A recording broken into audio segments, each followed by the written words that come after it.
Francisco Balbi, The Great Siege of Malta, Chapter 3. The Turkish Armada reaches Malta and their forces are landed on the island. Friday the 18th of May 1565. Our watchman on St. Angelo and St. Elmo sighted the Turkish fleet 30 miles away to the southeast. As soon as it was seen, the prearranged signal was given for the inhabitants to take shelter inside the fortifications, and 2 guns were fired to warn Medina and Gozo. Immediately the islanders rushed to Birgu, bringing with them their children, their cattle, and their possessions. Not wishing all these refugees to enter Birgu, the Grand Master sent Commander Gabriel Gort to the Gate of Aragon to divert some of them over to St. Michael. As the fleet neared the island, it was seen to be making for Marsa Schlock. This is a large harbour 5 miles from Birgu and safe in all winds except the Scirocco. When he saw their objective, the Grand Master dispatched the Marshal from Birgu to oppose them with over 100 knights, together with Captain Medrano's company and that of Colonel Mas, as well as some of Lamotte's men. The cavalry under Captain Juan de Guaras went out with them, all in all 1,000 fighting men. When the Turkish fleet was so close to the shore that they could see our troops, they realised that they could not make an unopposed landing, so with a fresh breeze in their sails, they took a southerly course along the island. Our men followed them on foot and on horseback until nightfall. Part of the fleet then dropped anchor at Majar and part in the channel. As soon as it was dark, sentries were posted at good lookout points, and our troops marched inland to Medina to rest. Saturday the 19th of May. Before dawn, the Marshal set out from Medina with the infantry and went to Torre Falco, a high position from which he could see what the fleet was doing. Commander Guaras meanwhile took his cavalry 2 miles further on to a place nearer the sea and concealed his troops in a village. Not being able to see any of the enemy, he sent a French knight, La Riviere, a former page of the Grand Master, out on a reconnaissance with 12 horsemen. Their orders were to conceal themselves and to try and capture a stray Turk so that he could be questioned. La Riviere was cautioned to be prudent and not to show himself unless he saw his opportunity. If he should be attacked, he should stay where he was until aid reached him. La Riviere did as he was told and was lying in ambush with his men when a knight called Vendo de Mesquita, a nephew of the governor of Medina, left the main body of the cavalry without any orders and galloped over to where La Riviere was hiding. La Riviere thought that he must have been sent to warn him of some ambush, so he came out of concealment and rode to meet him. Both of them were now seen by some Turks standing on a patch of high ground. Realizing that he had been discovered, La Riviere charged towards the Turks. Thereupon some of their arquebusiers opened fire on him and killed his horse. He defended himself on foot but was wounded and captured. Vendo de Mesquita was mortally wounded, but while the Turks were engaged in capturing La Riviere, he hid behind a wall where he took off his armour and then died. His body and his armour were recovered some 2 or 3 days later and he was buried in Medina. When La Riviere's horse collapsed, a Maltese carried him about 40 paces but was forced to drop him and protect himself when the Turks attacked. As he did so, he said to the knight, "Forgive me, sir, but I can do no more." This unhappy accident, brought by Mesquita having acted without orders, greatly disturbed Captain Guaras, who now rejoined the Marshal and told him what had happened. In the meantime, a Neapolitan renegade had escaped from the Turkish fleet. He was asked about the Turkish plan of campaign and what orders the Pashas had given. He answered that their orders were to capture Malta and then Gozo, and that they thought the task would be easy because of their great numbers. He said that they had 50,000 fighting men, provisions for 6 months, an immense quantity of ammunition, and many siege guns. He added, however, that the Pashas were at loggerheads with each other and that the Turks considered this to be a great misfortune. He told them about the merchantman which had sunk and of the distressing loss of their provisions. Meanwhile, the Marshal and all his horsemen were in quandary, not knowing what action to take. It was then that the knight Juan de la Acuna, captain of the reserves in St. Angelo, galloped up and told the Marshal that La Valette ordered him to retreat immediately. His cavalry were to retire to Medina, since this was the best place for horsemen, and from there they could do more damage to the enemy. The foot soldiers, on the other hand, were to make their way back to Birgu, for the Grand Master had been told that 30 galleys were hastily disembarking their troops at Marsa Schlock in order to cut off the marshal's men. In obedience to these commands, the troops retired to Birgu without any further losses. The capture of La Riviere caused great sorrow to the Grand Master, not only because he was a good knight and one of his household, but because La Valette knew that the Turks would inflict 1,000 tortures on him to get the information that they wanted. This, as we learned from some renegades, was what happened. They also told us that he said to his torturers, "What good will it do you to torture me? You will learn nothing from me, except that you will never take Malta. It is both strong and well provisioned. More than that, it is defended by a commander, knights, and soldiers so valiant that they would rather die for the faith and their order, as is their duty, than show the slightest weakness." The same night, the Grand Master sent Salvago, a Genoese knight, to Sicily to inform Don Garcia of the invasion. Only 2 days previously, this knight had returned from another voyage, and throughout the siege continued to serve the order with great devotion and often at great risk to himself. No sooner had he reached Pozzallo than he handed over his dispatches and took ship again for Malta, as he had been ordered to do. Sunday the 20th of May. The Turks, having thoroughly reconnoitred the island, now decided to land in force at Marsa-Schlock. Not fearing any opposition on a Sunday, they disembarked their troops in an orderly manner. Guards were mounted, advanced sentries posted, and a fort guarding the mouth of the harbour was taken over and occupied. We, meanwhile, were busy working on the defences of St. Michael and on improving the scarp of the ditch beyond the bastion of Provence, which was so low at one point that it presented no obstacle to the enemy. The same day, the main part of the enemy camp was moved to the Marsa, the inlet where there is a spring which supplies drinking water not only to Birgu, but to any galleys anchored there and to the other places nearby. There is also a small hamlet close at hand, where the Grand Master has a pleasant house with a garden planted with large poplars. This attractive little valley is 3 miles from Birgu. The Turks chose it for their camp because of the fresh water, but before they were able to occupy it, a cavalry battle took place between them and the inhabitants of Birgu, supported by the troops of Juan de la Cerda in St. Elmo. The Turks now put a strong guard in the village of St. John, which is halfway between the Marsa and Marsa-Schlock, and 3 miles distant from each of them. The object of placing this guard here was to give protection to their workmen and camp followers as they passed between the camp and the fleet with water and other provisions. Since their route took them within 2 miles of Birgu, they were frequently attacked by our cavalry, who often forced them to abandon their water skins. During the day, the Grand Master gave orders for the houses which stood near the walls of the post of Castile to be demolished, in order to clear the ground before fighting began. He also ordered the demolition of his stables which stood outside the walls, and had some pine trees cut down which were in the way. Soldiers, women, children, and animals were engaged in carrying earth from outside the walls into Birgu. This was piled into heaps to serve for repairing the fortifications where and when required. Monday the 21st of May. The enemy had by now landed a great part of their artillery and ammunition.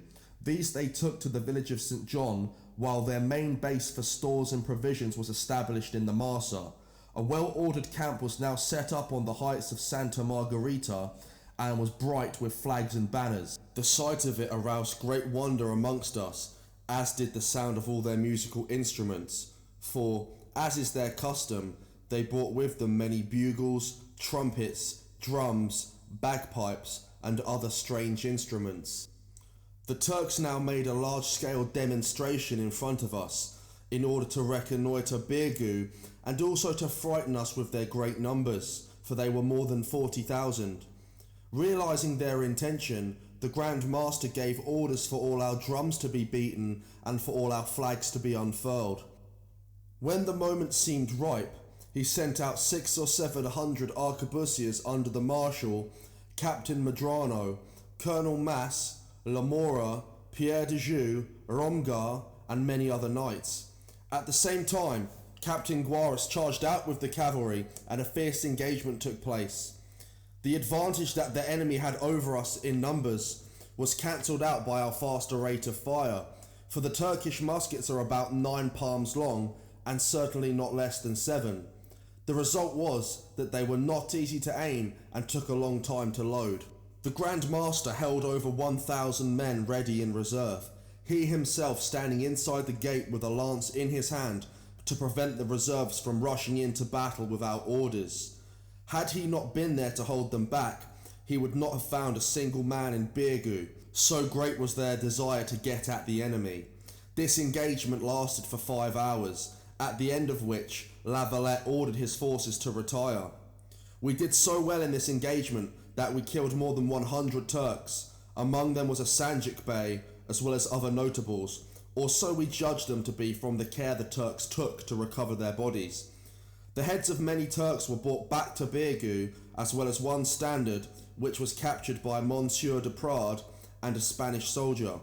We had 10 killed, 2 of whom were knights. One of these knights was a Spaniard called Cisse, who was distributing gunpowder to his men when a barrel exploded, killing him and a further 10 or 12 soldiers.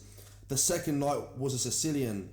Cisse had been in charge of the post of Bormla, and the Grand Master now gave this command to Simon Mello, a knight of Portugal. During the heat of the battle, the Turks were able to reconnoitre Birgu from Mount Salvador and Calcara. Seeing this from his position on the bastion of Auvergne, La Valette ordered his engineers to take appropriate countermeasures. Captain Guaras was wounded during this day's fighting, and the command of the cavalry was accordingly entrusted to his equerry, Antonio Verisi. While all the fighting was going on, a Greek renegade, Baptist by name, escaped to the enemy. He was one of those who had been captured in the big Turkish merchant ship. Because he was circumcised, in accordance with the Muslim faith which he had adopted, he had been put in irons. However, he was a first-class caulker and a magnificent underwater swimmer. The other Greeks had interceded for him, so the Grand Master had given him his freedom as well as a job as caulker in the galleys. Nevertheless, tempted by the devil, he left his wife and children and went over to the Turks. Knowing how good a swimmer he was, the Grand Master was afraid that he might swim across underwater to the buoys which supported the great chain across the harbour and drill holes in them. Accordingly, he gave orders that 4 small boats should keep continual watch. Tuesday the 22nd of May, the Turks again made a display of their strength, as well as a reconnaissance in force, only this time in front of St. Michael rather than Birgu as on the previous day. At midnight, the Grand Master dispatched the galley Santiago to Sicily under the command of his nephew, Commander Cornahon. This galley was chosen because she was the best and fastest out of the 7 available, and to ensure her getting through at maximum speed, the head men from the oar benches of the other galleys were picked as crew. The knight Salvago went in the Santiago with dispatches for Don Garcia, as well for Camillo de Medici, telling them of the invasion. He was also to seek aid from his uncle, the Pope. A few days before the arrival of the Turkish fleet, La Valette had sent his own galley to the Barbary coast to gather news about the enemy's intentions. On her return to Malta, however, she was unable to enter the harbour because of the Turkish blockade. The result was that this galley, as well as the Santiago, were forced to stay outside during the whole of the siege. This was the greatest of pities, for between them they carried 600 men who would have been most useful in the defence of the island. Having now carried out their reconnaissance of Birgu and St. Michael, the Turks held a council to decide which place they should attack first. Mustafa Pasha, supported by most of the council, held that Medina, Birgu and St. Michael should be bombarded simultaneously since there was sufficient artillery available. Mustafa told Admiral Piali that in his opinion, Piali ought to go to Medina with 10,000 men and 10 guns, while he for his part would attend to the bombardment of Birgu and St. Michael. They would thus achieve their objective at one and the same time, and then be free to take Gozo as the Sultan had ordered them to do. If Mustafa's advice had been followed, we should certainly have been lost, for all our reliefs reached us by the way of Medina. But mighty God did not permit that it should be so, for it was his will that the two pashas in their jealousy should disagree violently with one another, as we learned from deserters. When Mustafa proposed that Piali should attack Medina, the latter was highly indignant. He felt deeply affronted that he, who 2 years before had captured the fort of Galves from the Christians, should not have been completely trusted by the Sultan, and that Mustafa should be considered no equal commander to himself, but his superior, as was made plain to him by all the Turks. Since he did not want Mustafa to be successful in any way, he spoke as follows. O Mustafa, on this expedition, it is the Sultan's orders that you should be in charge of all the land operations. According to their success or failure, you shall gain either fame or dishonour, and no one shall share it with you. But just as you are in charge of the land operations, so it is I who have authority over everything in connection with the sea. I am responsible to the Sultan for his mighty fleet, which is naturally very dear to his heart. Now, if through my fault it should meet with disaster, the whole blame would be on my shoulders. If, on the other hand, it should meet with success, the honour also would be mine alone.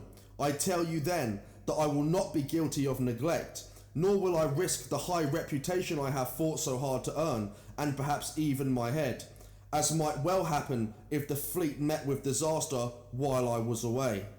What is more, the safety of the fleet was especially made my charge. My conclusion is that I shall not leave the fleet for a moment, at least until I have a better harbour for it than the present one. Piali's argument seems sensible to the council, but Mustafa, on the other hand, being the one principally concerned, did not agree. O Piali, he said, I trusted in your goodwill towards me, but I see that I was mistaken. The time for dissimulation is over. I said what I did because I thought I could see victory for the Sultan and honour for both of us if we had followed the plan that I have outlined.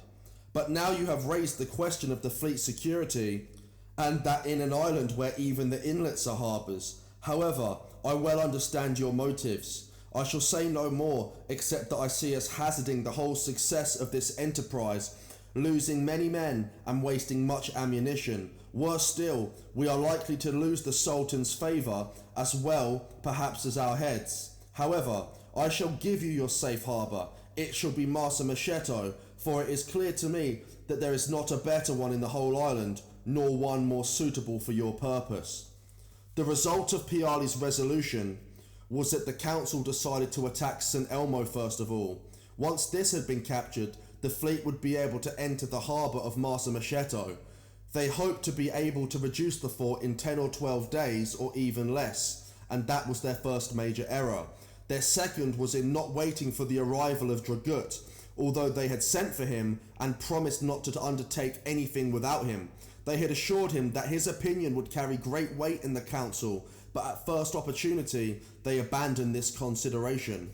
At the time when the Turks first came out into the field, the Grand Master, who was at the post of Auvergne, noticed that they were paying particular attention to Birgu, especially near the post of Castile, which was a weak point, with little room for the defenders to move. La Valette accordingly ordered that the houses in this part should be demolished at once. With the stones taken from them, he began to build an inner wall, with plenty of traverses for guns, as well as loopholes for the musketeers. The wall was so designed that should the post of Castile be lost, the enemy would find themselves faced with a second line of defence. Nevertheless, although the Grand Master had this inner wall constructed, he never for a moment thought of retreating behind it. He knew well enough the importance of maintaining the outer defence. It was during this day that it became clear that the enemy was going to attack St. Elmo. As soon as night fell, they started to move their heavy guns to the Marsa, where they had set up their main ammunition dump. Mustafa Pasha now took up his quarters in the buildings attached to the Grand Master's garden. All this we learned later from a renegade who deserted to Birgu.